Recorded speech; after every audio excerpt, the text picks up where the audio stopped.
Hello students, welcome back. As previously we have covered up the aggregate demand and its graphical representation, and today we will cover up the component of aggregate demand. So in this video we will cover up the components of aggregate demand. So first of all, what is the meaning of component? Anyone knows? Yes, exactly. Component means the part or the things which help us to create this aggregate demand. So component मतलब the parts or the portion that is covered up under the aggregate demand. So in our economy there is two types of divisions of our economy, that is our closed economy and open economy. Closed economy means our economy there only two sector work. There only two sector work, that is household and private sector. Household and private sector. So under the closed economy we will take AD is equal to C plus I. We will take AD is equal to C plus I, that is consumption of household plus investment of private sector. So under closed economy we cover up only two things, that is consumption of household and investment of private sector. And under the open economy we cover up four things, that is consumption of household plus investment of private sector plus government expenditure plus net export. It means in open economy we also cover up rest of the world. We also cover up rest of the world. Rest of the world means export and import. Export and import. Export means the sale which, tell me fast, the sale which we did for rest of the world, मतलब वो चीजें जो हम दूसरी countries को बेच रहे हैं वो कहलाता है export, and the import which we purchase from another country, that is known as import. So in open economy we cover up consumption plus investment plus government expenditure plus net export. So these are the component of aggregate demand. Similarly एक और question raise हो रहा था और बार बार पूछा जा रहा था, sir what is the consumption function? Consumption functions क्या है? So student, as you all know that y is equal to c plus I, that y is equal to c plus I. Y means income, y means income, c means consumption, c means consumption, I means investment. So this is the formula of income. With the help of consumption plus investment we get income. And mainly the consumption function means the bar C. Consumption functions means bar C plus B by. Sir, what does B stand for? ये B क्या है? तो भैया B मतलब APC या फिर MPC. APC या फिर MPC.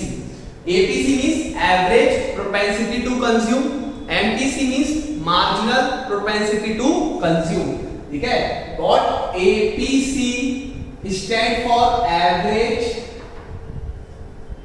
propensity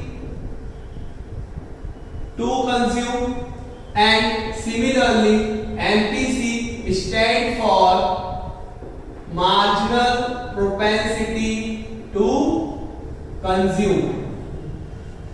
Sir, what is APC and MPC? So भाई APC state that how much consumption you did, आपने कितना consumption किया है as per your total income. तो APC means the how much you have consumed as per your total income. It is state average propensity to consume, total income का कितना part आप consumption के purpose से उपयोग कर रहे हो या यूज कर रहे हो, उसको एपीसी बोलते हैं. Then what is the meaning of MPC? That is marginal propensity to consume, that is change in consumption upon change in income. It means consumption में जितना भी चेंज आ रहा है उसको हम डिवाइड कर देंगे whatever the change in income. So MPC means change in consumption as per your change in income. तो एमपीसी आपको क्या बताता है? Additional consumption. MP state you that what is your additional consumption as per your change in income और additional income. Clear everyone? तो इसका formula क्या बन जाएगा? Change in C upon change in Y. Change in C upon change in Y. So APC मतलब average propensity to consume, MPC means marginal propensity to consume.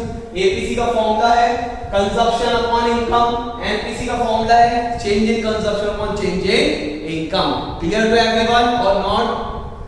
That's it. We will learn saving function. मतलब consumption function समझ में आया आप लोगों को? चलिए very good. अगर नहीं आया है कमेंट बॉक्स में कमेंट करिएगा। Whatever your doubt I will definitely solve it, I will clear it. So now the next topic will be saving function. What is the meaning of saving? Saving means save, कुछ भी चीज secure करना, reserve करना। Means saving is secure और reserve your money for future. आने वाले भविष्य के लिए, कल के लिए पैसे जोड़ के रखना। भाई पैसा सबका और फ्यूचर सबका अनसर्टेन है। क्या आपको पता है कि आने वाले कल में क्या होने वाला है? नहीं। कोविड-19 कोरोना वायरस जो हमारे लिए आया, इसने हमको बहुत बड़ी शिक्षा दी है। Whatever you save, that will be a biggest and precious stone as compared to a diamond and gold. जो पैसा जोड़ के रखोगे वही आपके लिए जरूरत है। सोना चांदी और आपका बिजनेस सब ठप हो जाएगा अगर फिर से कोविड-19 जैसी वेव्स आपके पास आई तो। So the amount which you are saving out of your income, that is saving function. Means अब इनकम का प्रोपोर्शनेट पार्ट आप कितना सेव कर रहे हो ये बताएगा सेविंग फंक्शन। तो saving function is equal to y is equal to c plus s। मतलब इनकम का कितना पार्ट आप कंज्यूम कर रहे हो और प्रोपोर्शनेटली कितना पार्ट आप सेव कर रहे हो, दैट इज सेविंग फंक्शन। तो saving function means a proportionate part which you are saving out of your income, that is saving function। अब अगर हम इसके ग्राफिकल रिप्रेजेंटेशन की बात करते हैं, so it origin from, ये कहां से स्टार्ट हो रहा है? नेगेटिव जोन से। कहां से स्टार्ट हो रहा है? नेगेटिव पॉइंट या नेगेटिव एक्सिस से स्टार्ट हो रहा है। क्यों सर? सेविंग नेगेटिव से कैसे स्टार्ट हो रही है? सो भाई when your income is zero, जब आपकी इनकम क्या हो जाएगी? जीरो। और इफ यू कंज्यूमिंग 10 रुपीज, अगर फिर भी आपको 10 रुपए कंज्यूम करना है तो from where you will get? You get it from saving. जो आपकी पास्ट सेविंग थी, जो आपकी पहले की बचत या आपने जो पहले जोड़ के रखा हुआ था पैसा, उसमें से आप उपयोग करोगे। इसीलिए स्टार्टिंग पॉइंट पे सेविंग क्या है? नेगेटिव है। फिर एक ऐसा पॉइंट आएगा where your saving will be zero, जब आपकी सेविंग क्या हो जाएगी?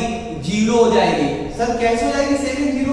भैया अगर आपका इनकम 100 रुपीज है, अगर आपकी इनकम कितनी है? 100 रुपीज, और आप पूरा पैसा होल 100 रुपीज क्या कर रहे हैं? कंज्यूम कर रहे हैं, then your income is automatically zero. जब उससे ऑटोमेटिकली आपका अमाउंट क्या हो जाएगा? जीरो हो जाएगा। फिर एक फेज आएगा that is positive, that is positive. तो कब होगी इनकम सेविंग आपकी positive? When your income is 150, आपकी इनकम कितनी है? 150, आपका कंजप्शन कितना है? 120, so how much you save? 30 rupees। so जब आपकी इनकम कंजप्शन से भी कम है या जीरो है उस टाइम पे नेगेटिव, जब आपकी इनकम कंजप्शन के इक्वल है जब आपकी सेविंग जीरो, और जब आपकी इनकम कंजप्शन से ज्यादा है तो आप प्रोपोर्शनेटली कुछ पार्ट क्या कर लेंगे? सेव कर लेंगे। इसी लेवल के 3 फेजेस बनते हैं हमारे सेविंग फंक्शंस के या सेविंग के। चलिए फ्रेंड इसी के साथ अपन स्टार्ट करते हैं नेक्स्ट जो हमारा सब पार्ट है सेविंग फंक्शन का, अलजेब्रिक इक्वेशंस और algebraic presentation of saving function, जिसका फॉर्मूला है minus autonomous consumption. Minus autonomous consumption एक बहुत बड़ा क्वेश्चन मार्क है। बाद में बताऊंगा इसको, प्लस 1 माइनस बी, एक और चीज आ गई 1 माइनस बी वाई।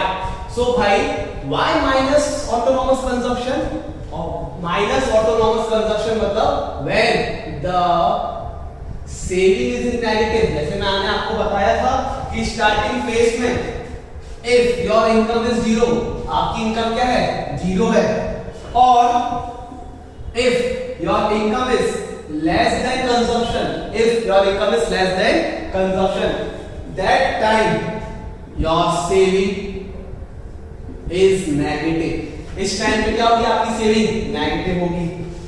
तो इस टाइम का जो भी कंजप्शन रहेगा, इस टाइम पे जो भी कंजप्शन रहेगा वो कहलाएगा नेगेटिव सेविंग या negative autonomous consumption when we are using saving function. Plus 1 minus B, plus 1 minus B, B मतलब होता है एमपीसी, बी का मतलब होता है एमपीसी, और हम यहां पे निकाल रहे हैं एमपीएस। क्या ले रहे हैं यहां पे, MPS, marginal propensity to save, जिसका फॉर्मूला बन जाएगा MPS is equal to 1 minus MPC. So algebraic equation क्या बन गई, minus autonomous consumption plus 1 minus B into Y, मतलब इनकम का कितना पार्ट हम कंज्यूम सेव कर रहे हैं, ये देखना हमको सेविंग फंक्शन में, मतलब हमारी टोटल सेविंग क्या है ये हम कैलकुलेट कर रहे हैं। सो सिमिलरली हमारा फॉर्मूला एक और बनेगा APS, average propensity to save, हम टोटल इनकम का कितना पार्ट सेव कर रहे हैं ये बताएगा एपीएस। इसका फॉर्मूला है total saving upon total income. क्या फॉर्मूला बन गया इसका, total saving upon total income, ये हो गया हमारा एपीएस का फॉर्मूला। एनपीएस का फॉर्मूला होता है change in saving, change in saving upon change in income. से इनकम के accordingly as per your income, as per your additional income, how is your additional saving, that state NPS. तो average propensity to save ये बताता है change in income का कितना part आप save कर रहे हैं, that is NPS. Total income का कितना पार्ट आप सेव कर रहे हो, ये है APS. Clear to all, yes और नो?